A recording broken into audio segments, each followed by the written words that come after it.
The opening shot of our animation is focused on a car radio where we can hear a news reporter reporting on the number of drugs being used in the city. We then zoom out and focus on our protagonist inside the car. Afterwards, we zoom out outside the car as he's arrived at an apartment complex. We see our protagonist lock the car with his keys. Then here we're going to have a quick scene where we show the protagonist using drugs. We haven't decided how that's going to go yet.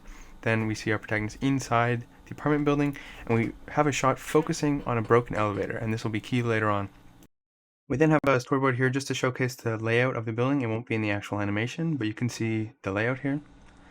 And then back to the animation, we have a shot here focusing on the broken elevator, opening and closing and making a clanking loud noise.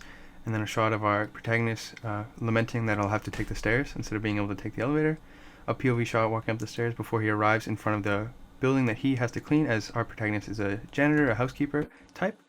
We have a shot of him opening the door and then a first person perspective of the entryway hallway. And then a reverse shot seeing our protagonist in full body with his broom. And then a shot from inside the bedroom looking in as he opens the door and walks his way in. Then we have a shot of our protagonist visibly having a headache as he's displeased with his job before crawling down to look below the bed in the bedroom and seeing that there's a blood puddle underneath the bed. We have a shot of the protagonist looking confused before beginning to sweep up the blood puddle.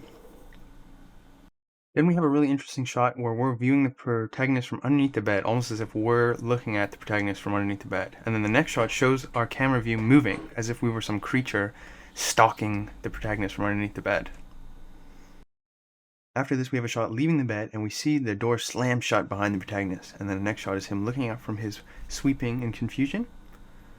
Then back outside into the entry hallway, looking at the bedroom door, we see the protagonist open the door. And seeing that on another side, there's a blood puddle by the entryway door. And I have our protagonist walk towards us. Looking in fear, has sweat coming down his face. He gets closer. We have an overhead shot looking from up high. And the doorway slowly starts to open. And one of those shots close into the doorway opening. And then a blood monster jumps out, and it's a bit of a jump scare. A shot of the protagonist screaming in horror.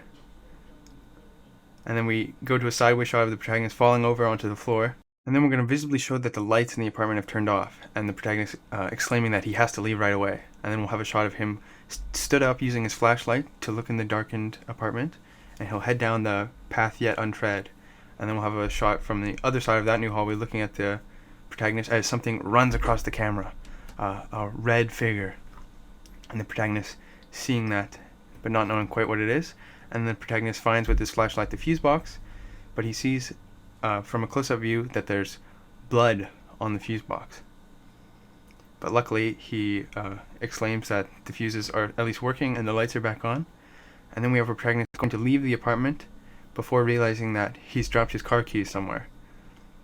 So our protagonist returns back inside the bedroom looking at the door opening. But then underneath the bed, we have some blood red fingers right where the key is before they quickly hide away, leaving a blood stain. And our protagonist, having picked up his keys, yelling, "What the hell's going on here?" We then go to a shot looking out the bedroom door into the hallway, having heard a sound from where the fuse box is. And then we see that the lights go off down that hallway where the fuse box was, and another sound, footsteps going closer. We look at a shot of the protagonist looking in fear. Getting closer, he's saying, "Who's in there? What's out there?" And then we go to a shot looking on the hallway, and we see this blood figure, tendrils, reaching out to the electrical box as it crawls towards our protagonist. We have an extreme close-up as the darkness once again covers the entire apartment. We have a shot from the side seeing our protagonist run out of the bedroom door, trying to escape. Red filters applied, looking close-up at the protagonist's face.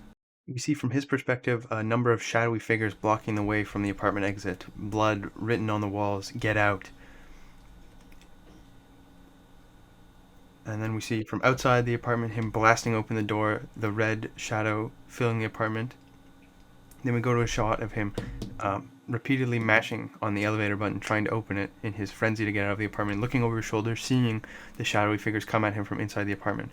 Then we see the elevator doors on this fourth floor opening up. And before they can even fully open, our protagonist runs into the elevator shaft without realizing that the elevator isn't there because it was malfunctioning on the first floor.